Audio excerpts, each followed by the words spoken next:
Bath attached room, AC, നല്ല സൗകര്യം, ബെഡിൽ സുഖമായി കിടന്നുറങ്ങി നിങ്ങൾക്ക് ശീലമുണ്ട്. നാട്ടിലും അങ്ങനെയാണ്, മക്കയിലും മദീനയിലും അങ്ങനെ പെരുമാറി നേരെ നിങ്ങൾ ദുൽഹജ്ജ് 8-ന് അഥവാ 7-ന്റെ അന്ന് രാത്രി മിനയിലേക്ക് വരിക.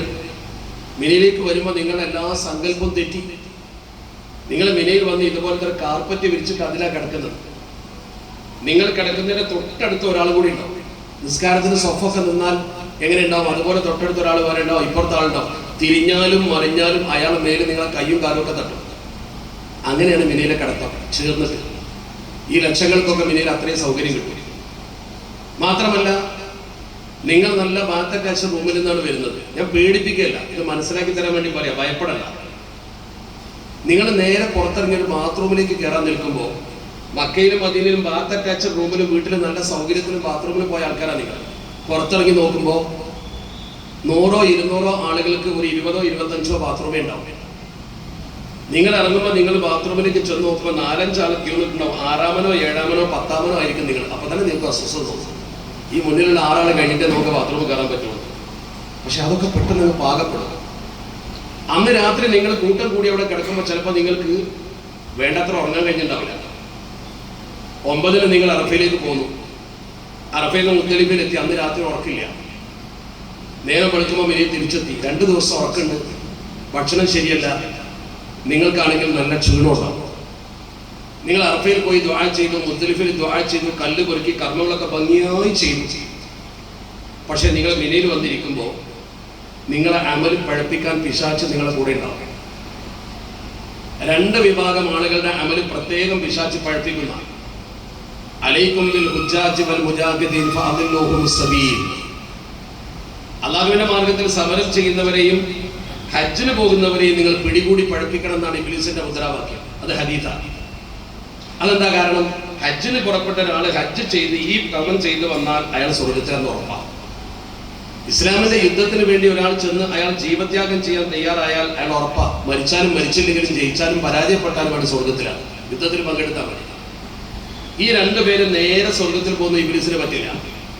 അവിടെ ഇബ്ലീസ് അവരെ പിടിച്ചിട്ട് പഴപ്പിക്കും. എങ്ങനെ പഴപ്പിക്കുക?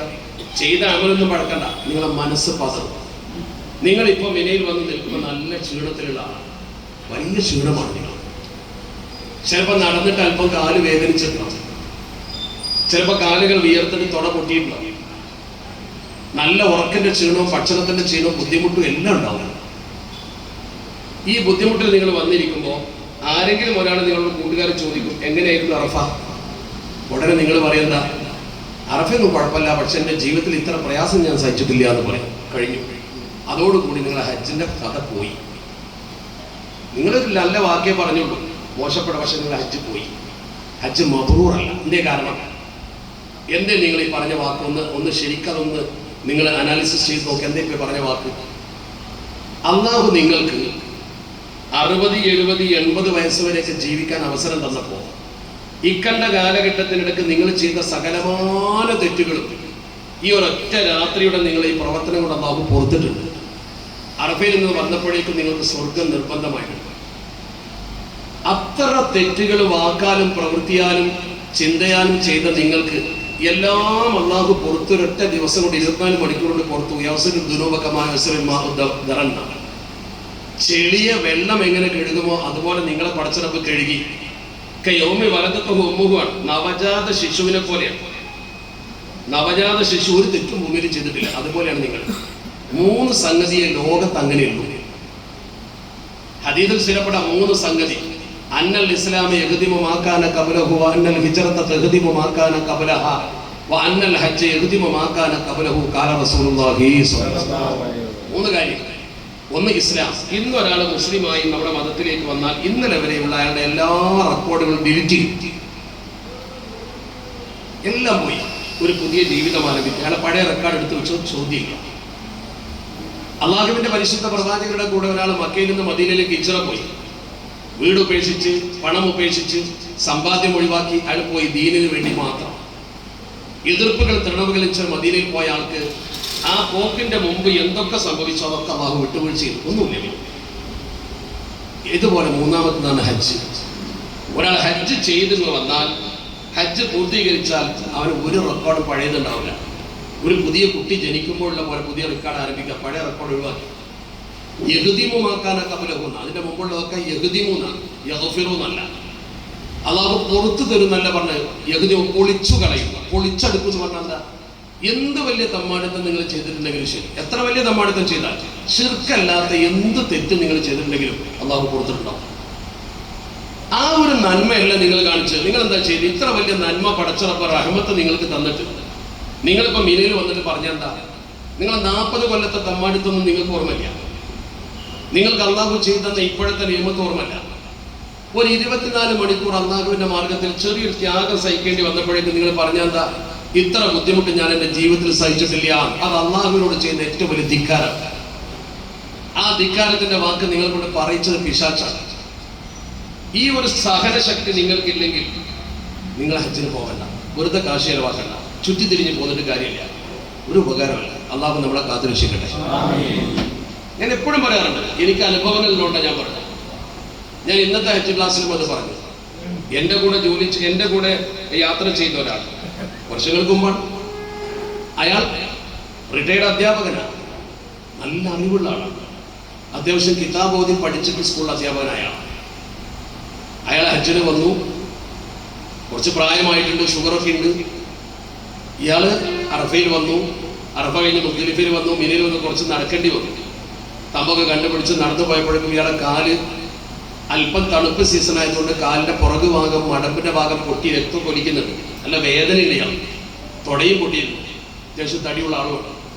അങ്ങനെ വന്നിരുന്ന് പെരുന്നാളിന്റെ ദിവസം ഞാൻ ഇയാളെ എഴുന്നേൽപ്പിച്ചു, നമുക്ക് കല്ലെറിയാൻ പോകണം. അയാൾ വളരെ പ്രയാസപ്പെട്ട് എഴുന്നേൽപ്പിച്ചു, ക്ഷീണമുണ്ട് നല്ലോണം. ഷുഗർ രോഗികളാവുമ്പോൾ കുറച്ച് ക്ഷീണം കൂടുകയും ചെയ്യും. അയാളോട് ഞാൻ പറഞ്ഞു, നിങ്ങൾ എന്തെങ്കിലും ക്ഷീണം കാണിക്കുന്നത്, വേഗം പോയി കല്ലെറിയണ്ടേന്ന് ചോദിച്ചു. അയാൾ പറഞ്ഞു, ഞാൻ വരാം. പിന്നെന്താ നിങ്ങൾക്കൊരു മടിയെന്ന് വെച്ചു. ഭയങ്കര ക്ഷീണം, അത്രമാത്രം ക്ഷീണമുണ്ടോ? ക്ഷീണേ ഉള്ളൂ. ഞാൻ എൻ്റെ മകൻ പൈസ അയച്ചുകൊണ്ട് വന്നു എന്നുള്ളൂ, അല്ലെങ്കിൽ ഈ ബുദ്ധിമുട്ടിന് ഞാൻ വരൂലായിരുന്നു. അങ്ങനെ തന്നെ പറഞ്ഞു. അത് അയാളെ മനസ്സല്ല പറയുന്നത്, പിശാച് പറയിപ്പിക്കുക. പിന്നീട് തോപ ചെയ്താൽ സ്വീകരിക്കില്ല എന്ന് പറയുന്ന കാര്യം. ഈ ഒറ്റ വാക്കോടുകൂടി ഹജ്ജ് പോയില്ലേ? നിങ്ങളും അങ്ങനെ പറയും, നമ്മൾ ഓർക്കാതെ പറയും. ഒരു ബുദ്ധിമുട്ട് വരുമ്പോൾ നമ്മൾ പറയും. അല്ലാതെ നമ്മളെ കാത്തുരക്ഷിക്കണം. അവിടെ ഇപ്പൊ തന്നെ ഇവിടെ വെച്ച് ദൃഢപ്രതിജ്ഞ ചെയ്യണം. എന്ത് വന്നാലും ശരി, ഒരു നിലക്കും ഞാൻ അള്ളാഹുവിനെ പ്രതിസ്ഥാനത്ത് നിർത്തുന്ന ഒരു വാക്കും പറയില്ല. ഒക്കെ ഞാൻ സഹിക്കാം. എനിക്ക് ഇത്ര കാലം അള്ളാഹു ഭക്ഷണം എന്താ വെച്ചാൽ എനിക്കൊരു രാത്രി തന്നില്ലെങ്കിലും കുഴപ്പമൊന്നുമില്ല. ബാത്റൂമിലൊക്കെ അത്യാവശ്യം പോകാൻ കഴിയും. പിന്നെ അതൊരു ടെൻഡൻസിയാണ്, ബാത്റൂമിൽ പോകുക, ഭക്ഷണം കഴിക്കാന്നൊക്കെ. ഈ ടെൻഡൻസി ഇല്ലാതാകുന്ന ഒരു പണിയുണ്ട്. അത്ര വലിയ താല്പര്യം അതിന് ഉണ്ടാവില്ല, എന്നാൽ അത്യാവശ്യത്തിന് കിട്ടില്ല. ആ ഒരു ടെൻഡൻസി വരണമെങ്കിൽ എന്ത് വേണം തരാം? മനസ്സൊന്ന് നമ്മൾ സ്ക്രൂ ചെയ്ത് പാകപ്പെടണം. എന്ന് പറഞ്ഞാൽ ഒരു മാനസികമായ കൺട്രോൾ. രാവിലെ എഴുന്നേറ്റ് കട്ടൻ ചായ കുടിക്കുന്ന ആൾക്കാരാണ് നല്ലൊരു ശതമാനം. എന്നാൽ നോമ്പിന് രാവിലെ എഴുന്നേറ്റ് കട്ടൻ ചായ വേണ്ടല്ലോ, എന്താ കിട്ടൂല, നേരത്തെ ഉറപ്പാക്കിയിട്ടുണ്ട്. ഇനി വൈകുന്നേരം കിട്ടുമെന്ന് ഉറപ്പാണ്. അപ്പൊ പിന്നെ നിവൃത്തിയില്ല, ഞാൻ ചിന്തിക്കില്ല. അതിനേക്കാൾ നല്ലൊരു ഉദാഹരണം ഞാൻ പറഞ്ഞുതരാം. മനുഷ്യനെപ്പോഴും മരിച്ചുപോയി. ഇന്നിപ്പോ നമ്മുടെ ഒരു ബഹുമാനപ്പെട്ട മരിച്ചുപോയി. അള്ളാഹു അദ്ദേഹത്തിന് മഗ്ഫിറത്തും മർഹമത്തും നൽകട്ടെ. നല്ല സാമൂഹ്യ സേവനം ഞങ്ങൾക്ക് ഉസ്താദായിരുന്നു. അള്ളാഹു അദ്ദേഹത്തിന്റെ കൂടെ സ്വർഗത്തിൽ ഒന്നിക്കാൻ നമുക്ക് തൗഫീക്ക് നൽകട്ടെ. അപ്പൊ നിങ്ങളുടെ വീട്ടിൽ നിങ്ങൾ ഏറ്റവും സ്നേഹിക്കുന്ന നിങ്ങളുടെ ഒരു കുട്ടി, അല്ലെങ്കിൽ നിങ്ങളുടെ ഏറ്റവും പ്രിയപ്പെട്ട ആൾ ഒരു ആക്സിഡന്റിൽ പെട്ടെന്ന് അങ്ങ് മരിച്ചു എന്ന് വിചാരിച്ചു. അള്ളാഹു നമ്മളെ കാത്തുക്കട്ടെ. ആക്സിഡന്റ് മരിക്കുമ്പോൾ നിങ്ങൾ പ്രതീക്ഷിക്കാത്തൊരു മരണം, നിങ്ങളാകെ പതറി. ആ ജനാസ വീട്ടിൽ കൊണ്ടുവന്ന് വെച്ച് മയ്യത്തടക്കുന്ന സമയം വരെയും മയ്യത്തടക്കി കൽപ്പം കഴിഞ്ഞപ്പോൾ നിങ്ങളൊരു പ്രത്യേക മാനസികാവസ്ഥയിലാണ്. നിങ്ങൾക്ക് ഭക്ഷണം വേണ്ടി വരില്ലല്ലോ, വേണോ? നിങ്ങൾക്ക് ഉറക്ക് വരില്ല, നിങ്ങൾക്ക് ബാത്റൂമിൽ പോകാൻ വല്ലാതെ തോന്നൂലല്ലോ. നിങ്ങൾ വേറൊരു ലോകത്താണ്. എന്തേ? നിങ്ങളെ മനസ്സ് എവിടെയോ പോയി എന്നതുപോലെ നിങ്ങളെ മനസ്സ് അറഫയിലേക്ക് പോകുമ്പോൾ പഠിച്ചവരെ സ്വർഗം കിട്ടാനുള്ള പോക്കാണ്. എൻ്റെ എല്ലാ ദോഷങ്ങളും പുറത്ത് പടച്ചറപ്പ് എന്നെ രക്ഷപ്പെടുത്താൻ തന്നൊരു മാർഗമാണ് എന്ന് മനസ്സ് കരുതി സ്വർഗത്തിലേക്ക് മനസ്സിങ്ങനെ പറന്നെടുത്താലുണ്ടല്ലോ, ഈ ഒരു പ്രശ്നേ അനുഭവിക്കൂല. ആ ഒരു മെന്റൽ കൺട്രോൾ ഇവിടുന്ന് നിങ്ങൾ എടുത്തു പോയാൽ രക്ഷപ്പെട്ടു, ഇല്ലെങ്കിൽ കഴിഞ്ഞു കഥ.